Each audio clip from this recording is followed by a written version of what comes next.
بسم الله الرحمن الرحيم. الحمد لله رب العالمين، نحمده ونستعينه ونستغفره ونؤمن به ونتوكل عليه ونعوذ بالله من شرور أنفسنا ومن سيئات أعمالنا. من يهده الله فلا مضل له ومن يضلل فلا هادي له. وأشهد أن لا إله إلا الله وحده لا شريك له وأشهد أن محمدا عبده ورسوله. أما بعد فإن أصدق الحديث كتاب الله وخير الهدي هدي محمد صلى الله عليه وسلم وشر الأمور محدثاتها وكل محدثة بدعة وكل بدعة ضلالة وكل ضلالة في النار. فقد قال الله تبارك وتعالى في القرآن المجيد وفي فرقانه الحميد: فأعوذ بالله السميع العليم من الشيطان الرجيم من همزه ونفخه ونفثه. بسم الله الرحمن الرحيم. يا أيها الذين آمنوا اتقوا الله حق تقاته ولا تموتن إلا وأنتم مسلمون. يا أيها الناس اتقوا ربكم الذي خلقكم من نفس واحدة وخلق منها زوجها وبث منهما رجالا كثيرا ونساء واتقوا الله الذي تساءلون به والأرحام إن الله كان عليكم رقيبا. يا أيها الذين آمنوا اتقوا الله وقولوا قولا سديدا يصلح لكم أعمالكم ويغفر لكم ذنوبكم ومن يطع الله ورسوله فقد فاز فوزا عظيما. وقال في موضع آخر: ومن يعظم شعائر الله فإنها من تقوى القلوب. رب اشرح لي صدري ويسر لي أمري واحلل عقدة من لساني يفقه قولي. اللهم زدنا علما وارزقنا فهما. اللهم آمين. எல்லாம் வல்ல அல்லாஹ்வை போற்றியும் புகழ்ந்தும் அவன் ஒருவனையே துதித்தும் ஆரம்பிக்கின்றேன். எனதருமை இஸ்லாமிய சொந்தங்களே, எல்லாம் வல்ல அல்லாஹ்வின் நல்லடியார்களே, அல்லாஹு ரப்புல் ஆலமீனுடைய மார்க்கம் சம்பந்தமாக அல்லாஹுடைய மார்க்கத்தில் நாம் தெரிந்து கொள்ள வேண்டிய நமக்கு தேவையான படிப்பினைகளை பெறுவதற்காக நாம் ஒன்று கூடுகின்ற பொதுவான ஒன்று கூடல்களில் ஒன்றுதான் இந்த ஜும்ஆவுடைய தொழுகைக்கான ஒன்று கூடல். இங்கு அல்லாஹ் ரப்புல் ஆலமீன் நமக்கு மார்க்கம் வாயிலாக எடுத்துரைத்த விஷயங்களையும் எம்பெருமானார் ஸல்லல்லாஹு அலைஹி வஸல்லம் அவர்கள் நமக்கு நம்முடைய உலகம், மன்னரை மற்றும் மறுமை வாழ்க்கைக்கு தேவையான அனைத்து படிப்பினைகளை போதித்த விஷயங்களையும் சஹாபாக்கள், நம்முடைய சலஃபுமார்கள் எவ்வாறு புரிந்து கொண்டார்களோ அந்த வழியில் நாமும் புரிந்து கொள்ள கடமைப்பட்டிருக்கிறோம். இந்த புரிந்து கொள்ளுதல், இந்த புரிதல் நம்முடைய உலகம் மற்றும் மார்க்கம் சம்பந்தமான வெற்றியை தொடர்புடையது என்பதை முதல் உள்வாங்க வேண்டும். அல்லாஹு ரப்புல் ஆலமீன் எந்த விஷயங்களை கண்ணியப்படுத்தியிருக்கிறானோ அதை நாம் கண்ணியப்படுத்துவது, அல்லாஹ்வினால் கண்ணியமாக்கப்பட்ட விஷயங்களை நாம் உணர்ந்து கொள்வது, அதனுடைய கண்ணியத்தை சீரழிக்கக்கூடிய விஷயங்களை விட்டு நாம் தள்ளி இருப்பது, இது நம்முடைய அடிப்படை விஷயங்களை சார்ந்த ஒன்றாக இருக்கிறது. இதை குறித்து உங்களிடம் பேசுவதற்காகவே தான் உங்களுக்கு முன்னே அல்லாஹு ரப்புல் ஆலமீனுடைய திருமறையிலிருந்து ஒரு வசனத்தை ஓதி காண்பித்தேன். ஹுத்பத்துல் மஸ்தூனாவிற்கு பிறகு உங்களுக்கு முன் ஓதி காண்பிக்கப்பட்ட வசனத்தில் அல்லாஹு ரப்புல் ஆலமீன் நமக்கு எடுத்துரைக்கும் மிக முக்கிய பண்புகளை அதில் முதன்மையான பண்பை அல்லாஹ் வெளிப்படுத்துகிறான். வமை யுஅத்திம் ஷஆயிரல்லாஹ், அல்லாஹு ரப்புல் ஆலமீன் எதை கண்ணியப்படுத்தியிருக்கிறானோ அதை கண்ணியப்படுத்துவது, அதன் கண்ணியத்தை காப்பது, ஃபஇன்னஹா மின் தக்வல் குலூப், இது உள்ளத்தில் இருக்கக்கூடிய தக்வாவின் வெளிப்பாடாக இருக்கிறது என்பது அல்லாஹு ரப்புல் ஆலமீன் நமக்கு எடுத்துரைக்கும் போதனையாக படிப்பினையாக இருக்கிறது. அன்பார்ந்தவர்களே, அல்லாஹ்வினால் கண்ணியமாக்கப்பட்ட மனிதர்களாக இருக்கட்டும், அல்லாஹ்வினால் கண்ணியமாக்கப்பட்ட மாதங்களாக இருக்கட்டும், அல்லாஹ்வினால் கண்ணியமாக்கப்பட்ட தினங்களாக இருக்கட்டும், அல்லாஹ்வினால் கண்ணியமாக்கப்பட்ட இரவுகளாக இருக்கட்டும், அல்லாஹ்வினால் கண்ணியமாக்கப்பட்ட காலங்களாக இருக்கட்டும், அதன் கண்ணியத்தை காப்பது நம் அனைவர்களின் மீதுள்ள தனி கடமையான விஷயங்களில் ஒன்றாக இருக்கிறது. அந்த வரிசையில் அன்பார்ந்தவர்களே, இஸ்லாமியர்களே, நாம் அல்லாஹுடைய மிகப்பெரிய பாக்கியத்தினால் சிறந்த தினங்களுக்குள் செல்ல இருக்கிறோம். இன்னும் 1-2 நாட்களில் அல்லாஹ் ரப்புல் ஆலமீன் கண்ணியமாக்கிய தினங்களுக்குள் நுழைய இருக்கிறோம். இத்தனைக்கும் சொல்லப்போன வாழக்கூடிய இந்த மாதம் கூட அல்லாஹ் ரப்புல் ஆலமீன் கண்ணியப்படுத்திய மாதங்களில் ஒன்றாக இருக்கிறது. துல்கஅதாவுடைய மாதத்தின் இறுதியில் இருந்து கொண்டிருக்கிறோம். கண்ணியமாக்கப்பட்ட 4 புனித மாதங்களில் ஒரு மாதமாக இந்த நாம் வாழுகின்ற இந்த மாதமும் இருக்கிறது.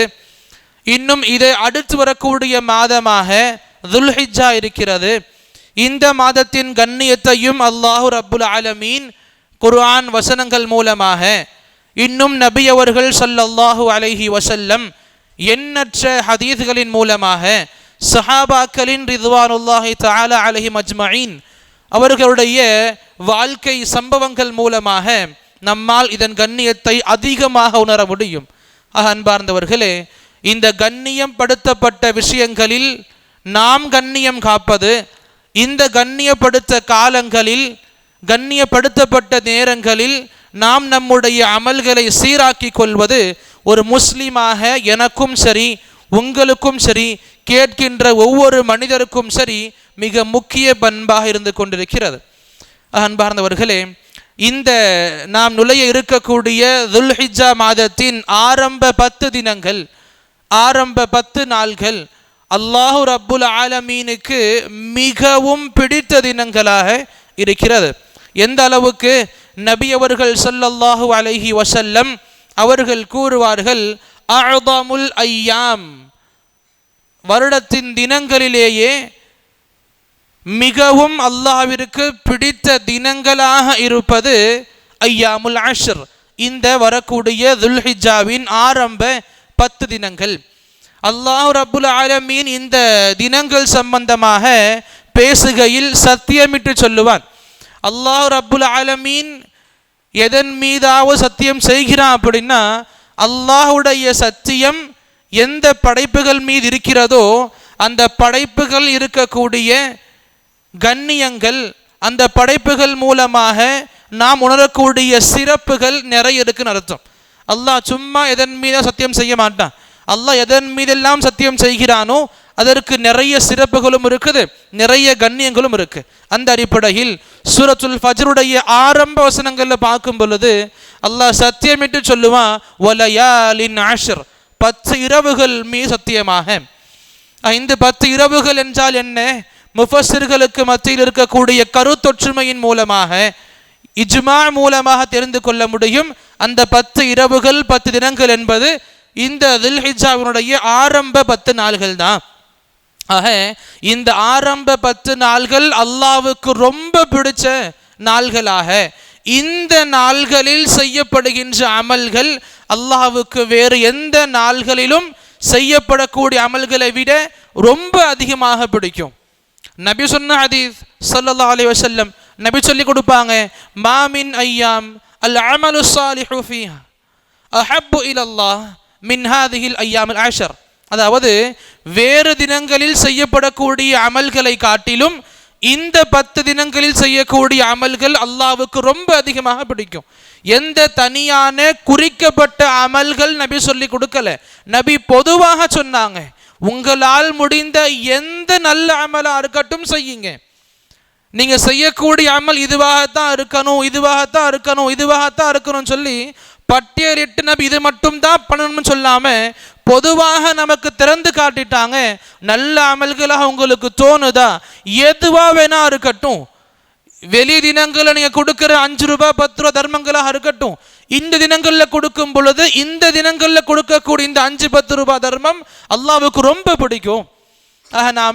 நாம இந்த தினங்களை வீணடிக்க கூடாது. எப்படி மற்ற தினங்கள் வந்து போகுது நமக்கு தெரியாம இருக்குதோ, இந்த தினங்கள் ஒரு முஸ்லிமுடைய வாழ்க்கையில வந்து ஒரு முஸ்லிம் இதன் மூலமாக அடைய வேண்டிய பலன்களை அடையாமல் இந்த தினங்கள் அவனை விட்டு கடந்து போகுது அப்படின்னா அவனை விட துர்பாக்கியசாலி வேறு யாராகவும் இருக்க முடியாது. அன்பார்ந்தவர்களே, இந்த அழகான சிறப்புகள் வாய்ந்த தினங்கள் நமக்கு எதிர் இருக்கிறது, நம்மை நோக்கி வந்து கொண்டிருக்கிறது. அந்த தினங்களை நோக்கி நாம் சென்று கொண்டிருக்கிறோம். அல்லாஹ் ரப்புல் ஆலமீன் இந்த தினங்களின் மீதுள்ள பற்றை அதிகப்படுத்துவானாக.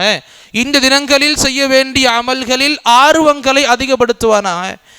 இந்த தினங்களில் செய்யப்படக்கூடிய அமல்களின் சிறப்புகளை அல்லாஹ் நமக்கு அதிகப்படுத்தி கொடுப்பானாக. அல்லாஹும்ம ஆமீன். அன்பார்ந்தவர்களே, இந்த தினங்களுக்கு ஏன் இவ்வளவு சிறப்பு அல்லாஹ் கொடுக்கணும்? இந்த 10 நாள்களுக்கு அல்லாஹ் ஏன் இவ்வளவு அதிக சிறப்புகளை கொடுக்க, எதுக்கு இவ்வளவு முக்கியத்துவம் கொடுக்கப்படுது? பொதுவாக 2 காரணங்கள் பார்க்கலாம்.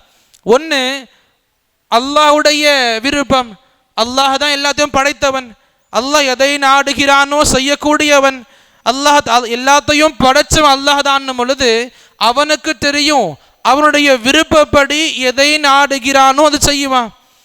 அப்ப அல்லாஹ் எதை நாடி எதை செய்கிறானோ அது நமக்கு பேணப்படக்கூடிய ஒன்றாக கண்டிப்பா இருக்கணும். அல்லாஹ் தான் படைத்தான். அல்லாஹ் தான் படைத்த விஷயங்கள்ல சிலவற்றின் மீது மேன்மைப்படுத்தி இருக்கிறான். நபிமார்களையும் பார்க்கலாம். சில நபிமார்கள் மீது மேன்மைப்படுத்தி காட்டியிருக்கிறான். சமூகங்கள் ரீதியாக பார்க்கலாம். சில மனித சமூகங்கள் மீது மேன்மைப்படுத்தி காண்பிச்சிருக்கிறான். அல்லாஹ்வுடைய குர்ஆன் நமக்கு தெளிவாக சொல்லும், குன்தும் கைர உம்ம, நீங்கள் தான் சிறந்த சமூகம். இந்த உலகத்தில் வாழக்கூடிய மற்ற அனைத்து மனித கூட்டங்களை பார்க்கும் பொழுது நீங்கள் முஹம்மதுடைய மார்க்கத்தை பின்பற்றக்கூடிய நீங்கள் நாம சிறந்த சமூகமாக அல்லாஹ் சொல்லி கொடுக்கிறான். ஆக மேன்மைப்படுத்துவது, சிறப்புகளை ஒன்றின் மீது ஒன்றுக்கு அல்லாஹ் கொடுக்கிறது அல்லாஹு தஆலாவுடைய விருப்பம். இது முதல்ல. அவன் படைச்சா அவன் சிறப்பிக்கிறான், முதல் காரணம். இரண்டாவது, இந்த தினங்கள்ல ஒரு சில காரியங்கள், ஒரு சில அமல்கள் இருக்கும், அது மற்ற எந்த தினங்களிலும் நடக்காது. இந்த 10 தினங்கள்ல மட்டும்தான் நடக்கக்கூடிய வாய்ப்பு இருக்கு, வேறு தினங்கள்ல நடக்க வாய்ப்பு கிடையாது. உதாரணத்திற்கு ஹஜ் எடுத்துக்கலாமே. இஸ்லாமிய கடமைகளில் மிக பெரிய கடமையானது ஹஜ். அந்த ஹஜ் பண்றதுக்கு நிறைய உழைப்பும் தேவை. உடல் சார்ந்த உழைப்பும் சரி, பொருளாதார சார்ந்த செலவுகளும் சரி. ஒரு பெரிய கடமைகள்ல ஒன்று ஹஜ். இந்த ஹஜ் அமல் இருக்குல்ல, இந்த 10 நாள்கள் தவிர வேறு எந்த தினங்களிலும் செய்ய முடியாது. அது அதே போல இந்த 10 தினங்கள்ல தான் அல்லாஹ் நமக்கு கடமையாக்கின 5 விஷயங்களும் ஒன்னாக நடக்கிற வாய்ப்பும் கிடைக்கும். எப்பவுமே இந்த ஹஜ்ஜை தவிர்த்து மற்ற விஷயங்களை வெவ்வேறு மாதங்கள்ல பண்ணலாம். ரமதான் மாதங்கள் வந்துருச்சா நோன்பும் நோற்றுக்கலாம்.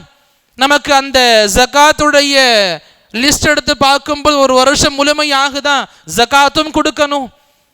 நார்மல் தொழுகை தான் போறோம், தௌஹீதிய வாழ்க்கை பேண தான் போறோம். இப்படி இந்த விஷயங்கள் ரமதானோடு இணைத்து பார்க்கும் பொழுது ரமதானுடைய முழு மாதத்திலையும் அந்த நோன்புன்ற கடமை நமக்கு இருக்கும். இந்த கடமையாக்கப்பட்ட செயல்கள் பண்ணலாம். ஆனால் ஹஜ் அங்கேயும் பண்ண முடியாது. நான் இங்கே பார்க்கும் பொழுது அல்லாஹ் ரப்புல் ஆலமீன் நமக்கு விதித்த விஷயங்கள் பொதுவாக ஒன்று சேரப்பட்ட ஒன்றாக பார்க்கலாம்.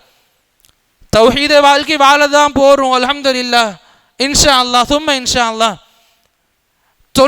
தொழுகை தான் போறோம், அல்ஹம்துலில்லாஹ், இன்ஷா அல்லாஹ் சும்ம இன்ஷா அல்லாஹ். ஜகாத் நமக்கு பரிபூர்ணமாக ஆகுதுன்னா ஜகாத் கண்டிப்பா கொடுத்து தான் ஆகணும், வேறு வழி நமக்கு கிடையாது.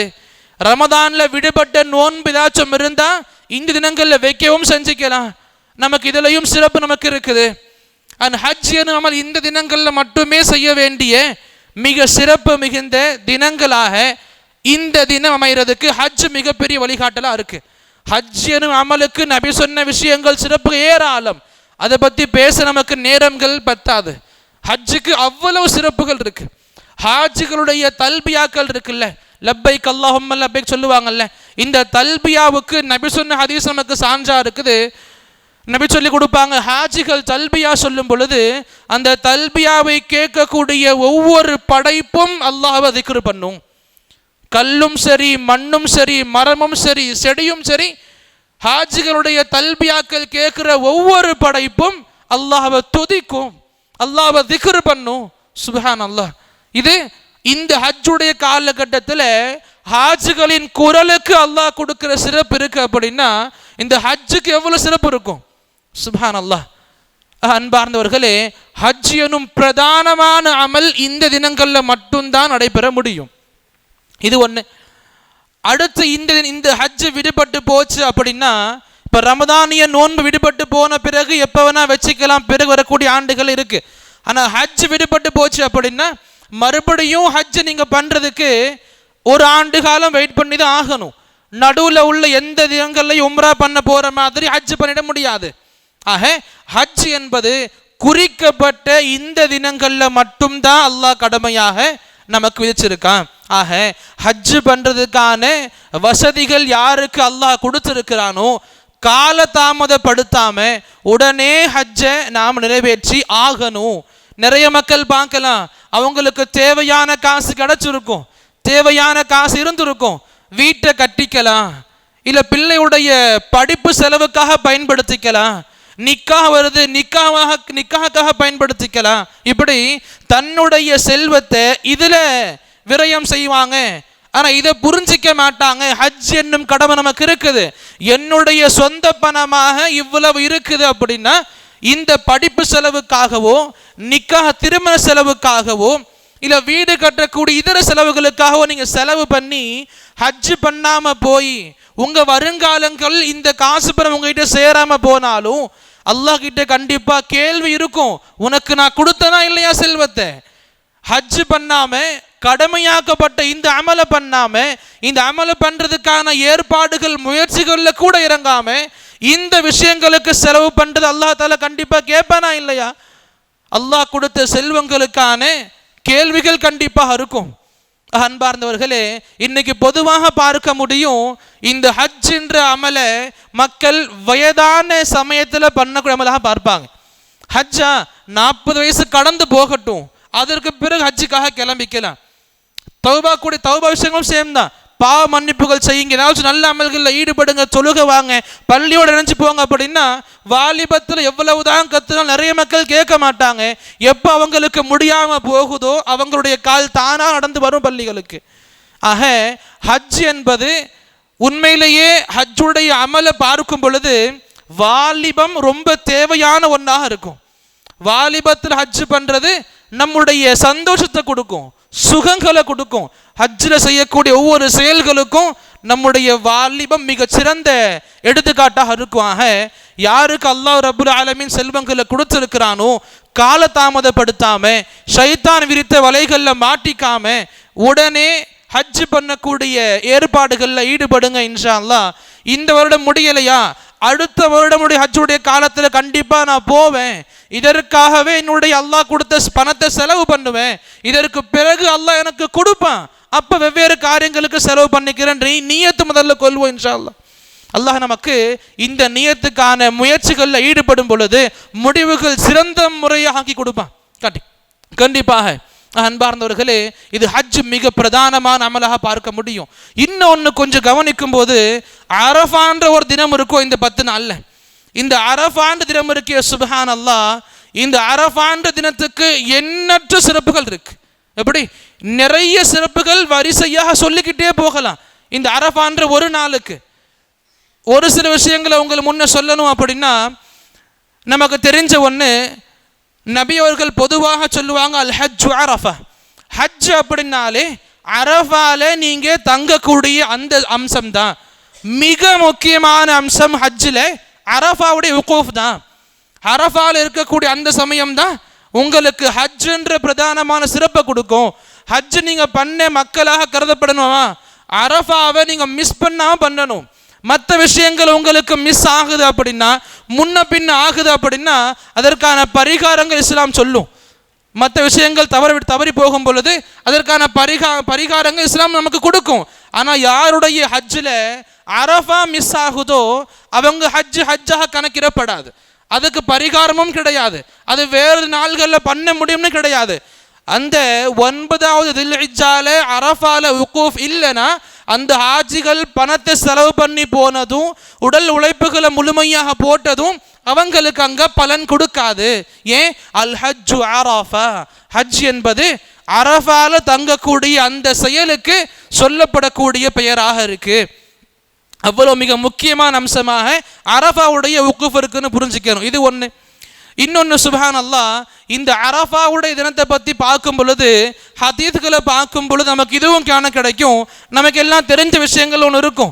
அல்லாஹ் தஆலா நம்ம படைக்கிறதுக்கு முன்னாடி, நமக்கு இந்த உலகத்தில் இந்த உடம்பு ரீதியான வாழ்க்கை கொடுக்கறதுக்கு முன்னாடி ஆதம் அலைஹிஸ்ஸலாம் படைச்சிருப்பானே. ஆதம் அலைஹிஸ்ஸலாமை படைச்சு ஆதம் அலைஹிஸ்ஸலாமுடைய முதுகிலிருந்து கியாம நாள் வரைக்கும் வரக்கூடிய அனைத்து மனிதர்களுடைய ரூஹுகளை வெளியாக்கி இருப்பான். அந்த ரூஹுகளை வெளியாக்கி ரூஹுகளை முன்னிலை நிப்பாட்டி அல்லாஹ் ஒரு வாக்குறுதி வாங்கியிருப்பான். அலஸ்து பி ரப்பிக்கும். இது நமக்கு சூரத்துல் அஅராஃபில் அழகா பார்க்க கிடைக்கும். அலஸ்து பி ரப்பிக்கும், நான் உங்க இறைவன் கிடையாதான்னு சொல்லி அல்லாஹ் நம்முடைய ரூஹுகளுக்கு ஆதம் அலைஹிஸ்ஸலாமுடைய முதுகிலிருந்து வெளியேற்றிய பிறகு அல்லாஹ் வாங்கிய வாக்குறுதி நம்முடைய ரூஹுகளிடம் எல்லா மனிதர்களுடைய ரூஹுகளும் பதில் சொல்லுச்சு, பலா, ஏன் இல்லையா அல்லாஹ், ஷஹீதுனா, நாங்க சாட்சியாக இருக்கிறோம், நீ தான் என்னுடைய இறைவனாக இருக்கிற. எல்லா ரூஹுகளும் சாட்சி அளித்த அந்த வாக்குறுதிக்கு தான் அஹது அலஸ்துன்ற பெயர் இருக்கு. இன்னைக்கு நீங்க குர்ஆன் ஓதி பார்க்க விரும்பினாலும் அஅராஃபுடைய சூறால இதை பார்க்க முடியும். அல்ஹம்துலில்லாஹ். அன்பார்ந்தவர்களே, இந்த விஷயம் நடந்திருக்கும்ல, ஹதீஸ் நமக்கு இமாம் அல்பானி அலைஹிர்ரஹ்மா சஹீஹா சொல்லி கொடுப்பாங்க. நபி சொல்லுவாங்க, அல்லாஹ் ரப்புல் ஆலமீன் வாக்குறுதி வாங்கியிருப்பான் தெரியுமா, அந்த நாளுமே கூட இந்த அரஃபாவுடைய நாள் தான் சொல்லியிருப்பாங்க. சுப்ஹானல்லாஹ். எப்படி அந்த வாக்குறுதி வாங்கப்பட்ட அந்த நாள் அரஃபாவுடைய நாள்னு சொல்லி கொடுத்திருப்பாங்க. இந்த ஹதீஸை இமாம் அல்பானி அலைஹிர்ரஹ்மா சஹீஹ்னு சொல்லியிருப்பாங்க. ஆக தௌஹீதை பறைசாற்றக்கூடிய நாளாக நமக்கு அரஃபா இருக்கு. இதை நமக்கு இன்னொரு சான்றை எடுத்துக்கலாமே. நபி இந்த அரஃபாவுடைய நாளில் சொல்லப்படக்கூடிய மிகச்சிறந்த திக்ராக நபி சொல்லி கொடுத்தது என்ன வார்த்தைகள் தெரியுமா? இதே தௌஹீதை மக்களுக்கு போதிக்க வார்த்தைகள் தான். சுப்ஹானல்லாஹ்.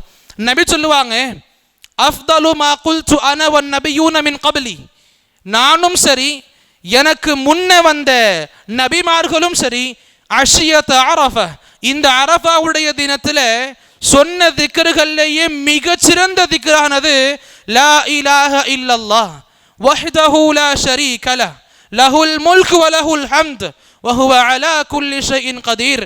இன்னைக்கும் கூட அரஃபால அந்த மனிதர்கள் இந்த திக்ர அதிகமாக துதிப்பாங்க. அரஃபாவுடைய தினத்தில் ஹஜ் பண்ணக்கூடிய ஹாஜிமார்கள், அந்த ஹாஜிக்கள், ஹுஜ்ஜாஜிகள் அரஃபாவுடைய உக்கூஃபில் இந்த திக்ர் அதிகமாக துதிப்பாங்க. ஏன்? நபி சொல்லி கொடுத்த அந்த நாளில் ஒரு மனிதன் சொல்லக்கூடிய மிகச்சிறந்த திக்ர் இதுவாகத்தான் இருக்கும். இந்த திக்ர் என்ன உணர்த்துது நமக்கு? லா இலாஹ இல்லல்லாஹ், வணக்கத்திற்கு தகுதியான இறைவன் அவனை தவிர, அல்லாஹ்வை தவிர யாரும் கிடையாது. வஹ்தஹு, அவன் ஒரே ஒருத்தன் நமக்கு இறைவனாக இருக்கிறான். லா ஷரீக லஹ், அவனுக்கு எந்த ஒரு இணை துணையும் கிடையாது. லஹுல் முல்க், அல்லாஹ் அவனுக்கு தான் ஆட்சி அதிகாரம் எல்லாமே இருக்கு. வலஹுல் ஹம்த், அவனுக்கு தான் அனைத்து விதமான புகழ்ச்சி இருக்குது. வஹுவ அலா குல்லி ஷைஇன் கதீர், அவன் அனைத்து விஷயங்கள் மீதும் ஆற்றல் பெற்றவனாக இருக்கிறான். அன்பார்ந்தவர்களே, அரஃபாவுடைய சிறப்புகள் இதுவும் ஒன்று. இந்த இதுல இன்னும் சொல்ல போனா சுப்ஹானல்லாஹ், இந்த அரஃபாவுடைய தினத்துல தான் நம்முடைய மார்க்கம் முழுமையாக ஆக்கப்பட்டுச்சு. நமக்கு அதிகமாக தெரிஞ்ச வசனங்கள் அதிகமாக கேள்விப்பட்டிருப்பீங்க.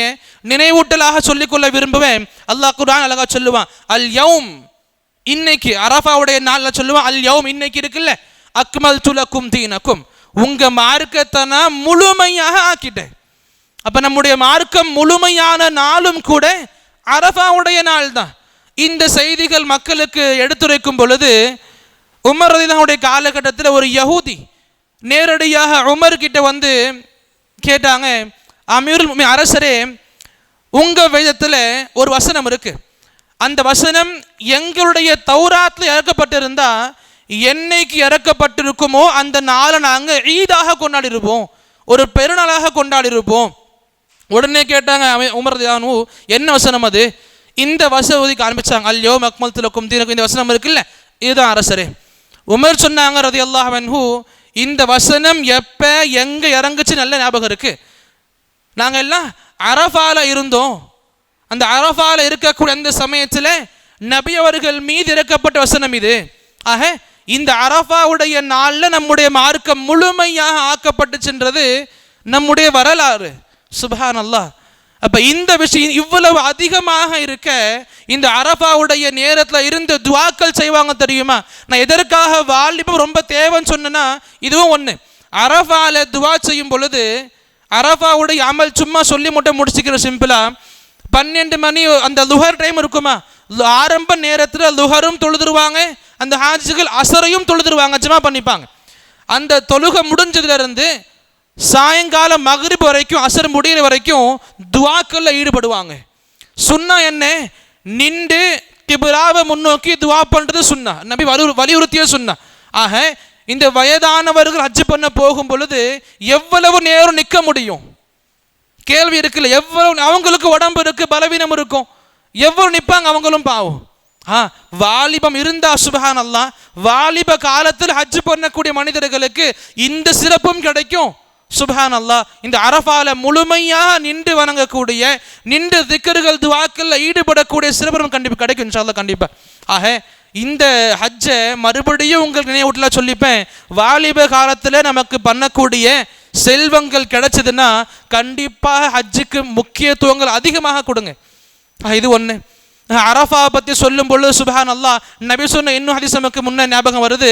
நபி சொன்னாங்க, அல்லாஹ் தஆலா எந்த நாளில் ரொம்ப அதிகமாக நரகவாசிகளை மன்னித்து சொர்க்கவாசிகளாக ஆக்குவானோ அது இந்த அரஃபாவுடைய நாளில் அதிகமாக பார்க்கலாம். நாங்கள் எப்படி அல்லாஹ் தஆலா எண்ணற்ற மனிதர்கள் நரகவாசிகளாக வாழ்ந்த மனிதர்களை அல்லாஹ் மன்னித்து சுவனவாசிகளாக அல்லாஹ் அருள் புரிவா அப்படின்னா அது இந்த அரஃபால அதிகமாக பார்க்க முடியும்.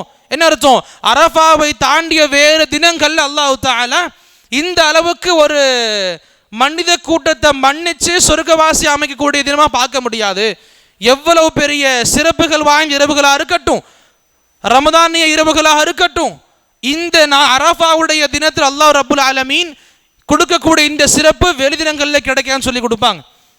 அல்லாஹ் முதல் வானத்தில் வந்து அல்லாஹ் பேசுவானா மலக்குமாக கிட்ட, பாருங்க எனக்காக வந்து அடியார்கள் எப்படி இருக்காங்க பாருங்க, இந்த தூசிகள் படிந்த நிலைமையில பரட்டு தலைகளை கொண்டு எப்படி எனக்காக மக்கள் இவ்வளவு கூட்டம் ஒன்று கூடியிருக்கிறாங்க பாருங்க, என்ன விரும்புறாங்க அவங்க என்கிட்ட இருந்து.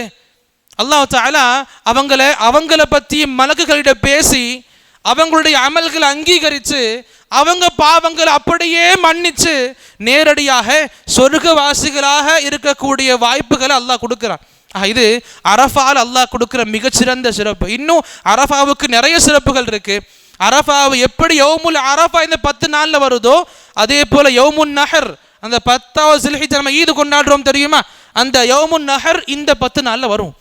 அந்த யௌமுன் நஹர் சுப்ஹான் அல்லாஹ் ஹாஜிகளுக்கு மிகவும் அதிகமான பணிகள் அமல்கள் செய்யக்கூடிய நாளாக இது இருக்கும். ஒன்று, ஹஜ் பண்ணாத மக்களாகிய நமக்கு ஈதுடைய நாளாக இது இருக்கு. இந்த யௌமுன் நஹர் எப்படி இந்த தினங்களில் ஒரு கூட்டான செட் ஆஃப் டேஸ்ன்னு பார்க்கும் பொழுது இந்த ஆரம்ப 10 தினங்கள் துல்ஹிஜ்ஜா அல்லாஹ்க்கு பிடிக்கும் சொன்னோமோ அதே போல ஏதாவது ஒரு தனி தினத்தை ஒரு தனி நாளை தேர்ந்தெடுத்து அல்லாஹ்வுக்கு இந்த நாள் தான்ப்பா ரொம்ப அதிகமாக பிடிக்கும் அப்படின்னா நபி சொன்னாங்க, அஃதலுல் ஐயாமி இன்தல்லாஹ் யௌமுன் நஹர். இந்த நஹர் இந்த 10வது ஸில்ஹிஜ்ஜா இருக்கு தெரியுமா, இந்த நாள் தான் அல்லாஹ்வுக்கு தனி நாளாக ரொம்ப பிடிச்ச நாளாக இருக்கு. ஆக அல்லாஹ்வுக்கு எது அதிகமாக பிடிக்குமோ அந்த நாள்களில் அமல்களை அதிகப்படுத்திக்கணும் நாம இன்ஷா அல்லாஹ். அல்லாஹ் அதிகமாக திக்ர் பண்ணணும். குர்பான் என்ற ஒரு மிகச்சிறந்த அமல் பண்ண இருக்கு இந்த நாளில். ஆக இப்படிப்பட்ட சிறந்த அமல்கள் ஒன்று சேரக்கூடிய நாள்கள்ல இந்த 10 நாள்கள் இருக்கு. ஆக இந்த 10 நாள்களுக்கு அல்லாஹ் ரப்புல் ஆலமீன் அதிகமான சிறப்புகளை வச்சிருக்கான். மறுபடியும் ஆரம்பத்தில் சொன்ன அதே ஹதீஸ் சொல்லி முடிச்சுக்கிறேன். நபி சொல்லி கொடுத்தாங்க, மாமின் ஐயாமின் அல் அமலு ஸாலிஹு ஃபீஹா, எந்த தினங்களிலேயும் செய்யப்படக்கூடிய நல்ல அரங்கள் நல்ல அமல்கள் இருக்குல்ல, அல்லாஹ்வுக்கு மிக பிடிச்ச அமல்களாக கருதப்படாது இந்த 10 தினங்கள்ல பண்ணக்கூடிய அமல்களை தவிர. ஆக வெளி தினங்கள்ல பண்ற அமல் எதுவாக இருக்கட்டும், அதே அமல்களை இங்கேயும் பண்ணுங்க, இந்த 10 நாள்கள்லையும் பண்ணுங்க. இந்த 10 நாள்கள் நம்ம செய்யக்கூடிய எந்த ஒரு சின்ன அமலா இருக்கட்டும் இல்ல பெரிய அமலா இருக்கட்டும் அல்லாஹ்வுக்கு ரொம்ப பிடிக்கும். சுப்ஹானல்லாஹ், எவ்வளவு முடியும் அமல்கள் பண்ணலாமே. ஒரு நாள் நோன்பு வைங்க முழுக்க இல்லையா, 9 நாள் நோன்பு வைங்க, பிரச்சனை கிடையாது. நோன்பு வைங்க, குர்ஆன் அதிகமாக ஓதுங்க, துஆல அதிகமாக இருங்க, திக்ர்ல அதிகமாக இருங்க, தானங்கள் தர்மங்கள் அதிகமாக பண்ணுங்க. ரொம்ப வலியுறுத்திய விஷயங்கள், தர்மங்கள் அதிகமாக பண்ணுங்க. ஒரு மனிதன் மறுமையிலையும் சரி இந்த மௌத்துக்கு முன்னையும் சரி அதிகமாக அந்த கடைசி நேரங்களில் கஷ்டப்படுவது வருந்துவது, நான் இந்த அளவுக்கு தர்மங்கள் பண்ண முடியாம போச்சு என்னன்றதான். ஆக கிடைக்கும் காலத்தில் தர்மங்கள் அதிகமாக பண்ணுங்க. அல்லாஹ் எவ்வளவு கொடுத்துருக்கிறானோ நம்மால் முடிஞ்சது அது மக்களுக்கு கொடுத்து பழகுவோம். இன்ஷா அல்லாஹ் எந்த நல்ல விஷயங்கள் நம்மால் முடியுமோ அதை முறையாக பண்ணணும். அல்லாஹ் ரப்புல் ஆலமீன் நம்முடைய அமல்களில் இஹ்லாஸ் கொண்டு வருவானாக. இஹ்லாஸ் மிகுந்த நியத்தை அல்லாஹ் கடைசி வரை கொண்டு வருவானாக. இஹ்லாஸ் மிகுந்த நியத்தை அல்லாஹ் ரப்புல் ஆலமீன் முடிச்சு கொடுக்கக்கூடிய ஆர்வங்களை அதிகப்படுத்துவானாக. எந்த நோக்கங்களை கொண்டு அமல்கள் ஆரம்பிக்கப்படுகிறது அந்த ஆரம்ப நோக்கத்தை சீர்படுத்துவானாக. சீர்படுத்தப்பட்ட சீரான நியத்துகளை கொண்டு அமல் செய்யப்படுகின்ற விஷயங்களை அமல்கள் அல்லாஹ் தஆலா எந்த குறையுமின்றி செய்யக்கூடிய பாக்கியம் வழங்குவானாக. குறைகள் இருந்த போதும் அல்லாஹ் தஆலா குறைகளை மன்னித்து அல்லாஹ் நமக்கு பரிபூரண சிறந்த கூலி வழங்குவானாக. அல்லாஹ் எதுவரை வாழச் செய்வானோ உண்மையான முஸ்லிமாக, உண்மையான முஃமினாக, உண்மையான முத்தகியாக, உண்மையான முஹ்சினாக, உண்மையான சாலிஹாக அல்லாஹ் வாழச் செய்வானாக. அல்லாஹ் எப்போது நம்மை அழைத்து கொள்வானோ ஈமானிய உயர்ந்த நிலையில், இஹ்சானிய உயர்ந்த நிலையில், தக்வாவுடைய உயர்ந்த இருந்தவாறு அல்லாஹ் அழைத்துக் கொள்வானாக. வாழும் காலம் எல்லாம் ஷிர்க் பித்அத்துகள் போன்ற அனாச்சாரங்கள் தான் நம்மை பாதுகாப்பானாக. எந்த ஒரு ஷிர்க்கான வழியில் நுழையாமல், எந்த ஒரு வழியிலும் நம்முடைய வாழ்வில் ஷிர்க் அண்டாமல், எந்த ஒரு வழியில் நம்முடைய வாழ்வில் பித்அத்துகள் வராமல் அல்லாஹ் நம்முடைய வாழ்க்கையை பாதுகாப்பானாக. அல்லாஹ் கஷ்டப்படக்கூடிய மக்களின் கஷ்டங்களை சீராக்குவானாக. அல்லாஹ் ரப்புல் ஆலமீன் எண்ணற்ற மனிதர்கள் இன்னைக்கு ஹஜ் செய்ய முடியாமல் தவிச்சுக்கிட்டு இருப்பாங்க. அல்லாஹ் அவங்களுக்கு பரிபூர்ண கூலி வழங்குவானாக. வரக்கூடிய ஆண்டுகள் ஹஜ் பண்ணக்கூடிய ஆற்றலை, எண்ணங்களை, நேசங்களை அல்லாஹ் அதிகப்படுத்துவானாக. அல்லாஹ் ரப்புல் ஆலமீன் ஹஜ் செய்ய சென்றிருக்கும் மக்களுக்கு பரிபூர்ண கூலி வழங்கிடுவானாக. அங்கே நடக்கக்கூடிய அமல்கள் அல்லாஹ் தஆலா அவங்களுக்கு இலகுவாக்கி தருவானாக. அல்லாஹும்ம ஆமீன். அல்லாஹ் அவங்களுக்காக நம்முடைய துஆக்களை அங்கீகரிப்பானாக. நமக்காக அவங்க செய்யக்கூடிய துஆக்களை அல்லாஹ் அங்கீகரிப்பானாக. அல்லாஹும்ம ஆமீன். அகூலு கௌலி ஹாதா அஸ்தக்ஃபிருல்லாஹி லி வ லக்கும் வ லிஸாயிரில் முஸ்லிமீன மின் குல்லி தம்ப் ஃபஸ்தக்ஃபிரூஹு இன்னஹு ஹுவல் கஃபூருர் ரஹீம். பிஸ்மில்லாஹ், அல்ஹம்துலில்லாஹ், அஸ்ஸலாத்து வஸ்ஸலாமு அலா ரசூலில்லாஹ் வ அலா ஆலிஹி வ அஸ்ஹாபிஹி வ வஅலா வ பஅத். அன்பார்ந்தவர்களே, இந்த ஆரம்ப 10 தினங்களில் செய்யப்படக்கூடிய நல்ல அமல்களில் குர்பானியும் ஒரு சிறந்த அமலாக இருக்கின்றதை பார்த்தோம். அல்லாஹ் தஆலா இந்த குர்பானியை பற்றி பேசும் பொழுது தொழுகையோடு இணைச்சு பேசுவான். ஃபஸல்லி லி ரப்பிக வன்ஹர், அல்லாஹ்வுக்காக தொழுவுங்க, அல்லாஹ்வுக்காகவே அறுத்து பலியிட செய்யுங்க. இந்த குர்பானி மூலமாக நம்முடைய தௌஹீத் வெளிப்படணும். அல்லாஹ் தஆலா இப்படியும் சொல்லுவான், குல் இன்ன ஸலாத்தி வ நுசுகி வ மஹ்யாய வ மமாத்தி லில்லாஹி ரப்பில் ஆலமீன். நபியை சொல்லுங்க, என்னுடைய தொழுகையாக இருக்கட்டும், என்னுடைய குர்பானியாக இருக்கட்டும், என்னுடைய வாழ்க்கையாக இருக்கட்டும், என்னுடைய மரணமாக இருக்கட்டும், ரப்புல் ஆலமீனான அல்லாஹ்வுக்கே உரித்தானது. இங்கும் பாருங்க, அல்லாஹ் தஆலா தொழுகையோடு குர்பானியை இணைச்சு பேசியிருப்பான். ஆக ரொம்ப சிறந்த அமல்களில் ஒன்று குர்பானி கொடுக்கிறது. இன்னைக்கு நிறைய மக்கள் குர்பானி கொடுக்கிறத கொஞ்சம் வீண் விரயமாக பார்க்கிறாங்க. அது அப்படி கிடையாது. குர்பானி கொடுக்கறது அது வாஜிபா சுன்னா முஅக்கதாவா இதுக்குள்ளே போக வேணாம். ஆனால் யாருக்கு வசதி இருந்து அவங்க குர்பானி கொடுக்காம இருப்பாங்களோ அது நல்ல அம்சம் கிடையாது. அல்லாஹ் தஆலா நமக்கு வசதிகளை கொடுத்துருக்கா அப்படின்னா குர்பானியை கொடுப்போம். இந்த குர்பானி கொடுக்கிறது என்பது ஒரு குடும்பம் சம்பந்தமாக ஒரு பிராணி திபா செய்யப்பட்டால் போதுமானது. எவ்வளவு பெரிய குடும்பமாகவே இருக்கட்டும், ஒரு தலைமையின் கீழ் இயங்குது அப்படின்னா அந்த குடும்பம் சார்பாக ஒரு பிராணி போதுமானது. ஆடாக இருக்கட்டும், மாடாக இருக்கட்டும். அப்படி இந்த ஆடு மாடு முழுசாக வாங்கி கொடுக்க முடியலையா, அங்கங்கே கூட்டு குர்பானிகள் போடப்படுது. ஒரு பங்கு எடுத்துக்கிட்டாலும் போதுமா. நிறைய மக்கள் புரிஞ்சுக்கிறாங்க ஒரு பங்கு ஒரு நபருக்கு தான் போதும். ஒரு குடும்பத்தில் 7 பேர் இருக்கிறாங்க, அப்போ 7 பங்கு வாங்கணும் நினைப்பேன். அப்படி கிடையாது, ஒரு குடும்பத்துக்கு ஒரு பங்கும் போதுமானது. ஆக இந்த குர்பானி கொடுக்குற விஷயங்களில் ஆர்வம் காட்டுங்க. யாரெல்லாம் குர்பானி கொடுக்க விரும்புகிறீங்களோ இந்த துல்ஹிஜ்ஜாவுடைய பிறை பார்க்கறதுக்கு முன்னாடியே நம்முடைய முடிகள் நகங்கள் சுத்தப்படுத்தி கொள்ளுங்க. துல்ஹிஜ்ஜாவுடைய பிறை பார்க்கப்பட்ட பிறகு நம் குர்பானி கொடுக்குற வரைக்கும் குர்பானி கொடுக்கக்கூடிய அந்த ஒரு நபர் முடியையும் நகத்தையும் கத்திரிக்கிறதோ வெட்டவோ கூடாது. அந்த ஒரு நபர் தான், குடும்பத்தில் எல்லாரும் கிடையாது. குர்பானி யார் கொடுப்பாங்க அந்த ஒரு நபர் மட்டும் இதை பேணுனா போதுமானது. மற்ற மக்களுக்கு இதை பேண வேண்டிய அவசியம் கட்டாயம் கிடையாதுன்றதையும் நான் புரிய வச்சுக்க விரும்புவேன். அண்ட் இதே போல் இந்த குர்பான் என்ற அமல் மூலமாக நிறைய மக்கள் நிறைய விதமான தவறுகள் பண்ணுறாங்க. அந்த தவறுகளை விட்டு முழுமையாக தள்ளி இருக்கணும். ரொம்ப குறிப்பாக இந்த நாம் எந்த பிராணிகளை வாங்கி துபா பண்ண இருக்கிறோம் அல்லாஹ்வுக்காக, அந்த பிராணிகளை அலங்கரித்து ஊர் மக்கள் மத்தியில் கொண்டு போய் காட்டுவாங்க. நான் வாங்கின பிராணி இது, நான் கொடுக்க போட குர்பானி இதுன்னு சொல்லி பெருமையாக பேசிப்பாங்க. இந்த பெருமைகள் நமக்கு ஒரு காலம் நன்மையை கொடுக்காது. எவ்வளவு காசுகளை கொடுத்து குர்பானி செஞ்சாலும் அந்த பெருமையின் காரணமாக நம்முடைய குர்பானி அல்லாஹ் கிட்ட ஏற்றுக்கொள்ளப்படக்கூடிய குர்பானியாக ஆகாதுன்றதை புரிஞ்சுக்கணும். ஆக எவ்வளவு நமக்கு அல்லாஹ் கொடுத்திருக்கிறானோ இஹ்லாஸோடு, இந்த முகஸ்துதி இல்லாமல், இந்த வெளிப்படையான பேர் புகழ்ச்சிக்காக ஆசைப்படாம, உள்ள மனதிலையும் இந்த புகழ்ச்சிக்காக எண்ணம் இல்லாம அல்லாஹ் ஒருவனுக்காக இந்த குர்பானை கொடுக்கணுன்ற எண்ணம் இருக்கணும். இந்த குர்பானை கொடுக்கக்கூடிய சமயத்திலையும் சரி, அந்த பிராணிகளை வளர்க்கக்கூடிய அந்த தினங்கள்லையும் சரி, அந்த பிராணிகளுடைய கழிவுகள் மீது கவனம் காட்டணும். பொதுமக்கள் போர் வரக்கூடிய இடங்களில் கண்டிப்பாக இருக்கக்கூடாது. எந்த மார்க்கத்தை பேரக்கூடிய மக்கள் நாம தெரியுமா? எந்த மார்க்கம் நமக்கு சுத்தத்தை பாதி ஈமானாக சொல்லி கொடுத்துச்சோ அந்த மார்க்கத்தை பேன்றவங்க நாம சுத்தத்தின் மீது அதிகமான கவனம் கொள்ளணும். குர்பானி கொடுத்த பிறகும் சரி, அந்த பிராணியுடைய கழிவுகளையும் கூட எங்கே கொட்டணும்னு நமக்கு அரசாங்கம் வலியுறுத்து அந்த இடத்துல கண்டிப்பாக அதை போய் சேர்க்கணும். மற்றபடி ரோட்டில் அங்கே இங்கே போடுறது சரி கிடையாது. சுத்தமாக இருக்கணும், பிற மக்களுடைய கவனங்களில் கொள்ளணும். ஆக இந்த குர்பான் என்ற விஷயத்தில் நிறைய மக்கள் தப்புகள் பண்ணிக்கிட்டு இருக்கிறாங்க.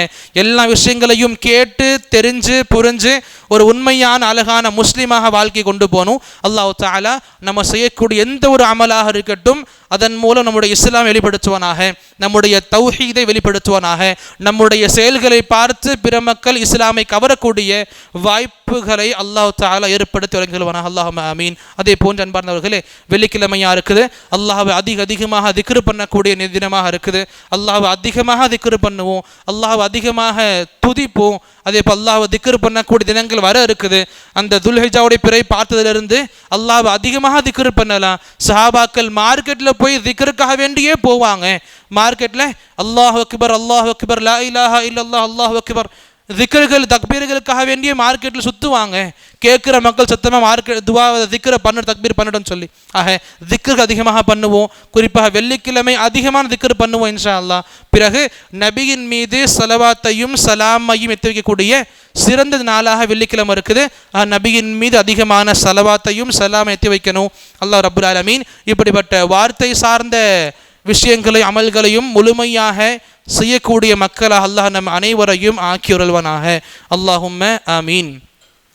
إن الله ملائكته يصلون على النبي يا أيها الذين آمنوا صلوا عليه وسلموا تسليما اللهم صل على محمد وعلى آل محمد كما صليت على إبراهيم وعلى آل إبراهيم إنك حميد مجيد اللهم بارك على محمد وعلى آل محمد كما باركت على إبراهيم وعلى آل إبراهيم إنك حميد مجيد اللهم انصر من نصر دين محمد صلى الله عليه وسلم وجعلنا منهم آمين واخذل من خذل دين محمد صلى الله عليه وسلم ولا تجعلنا منهم آمين اللهم أرنا الحق حقا وارزقنا اتباعه وأرنا الباطل باطلا وارزقنا اجتنابه اللهم آمين. عباد الله رحمني ورحمكم الله إن الله يأمر بالعدل والإحسان وإيتاء ذي القربى وينهى عن الفحشاء والمنكر والبغي يعظكم لعلكم تذكرون اذكروا الله العظيما جليلا جبارا يذكركم وادعوه يستجب لكم ولذكر الله أكبر والله يعلم ما تصنعون.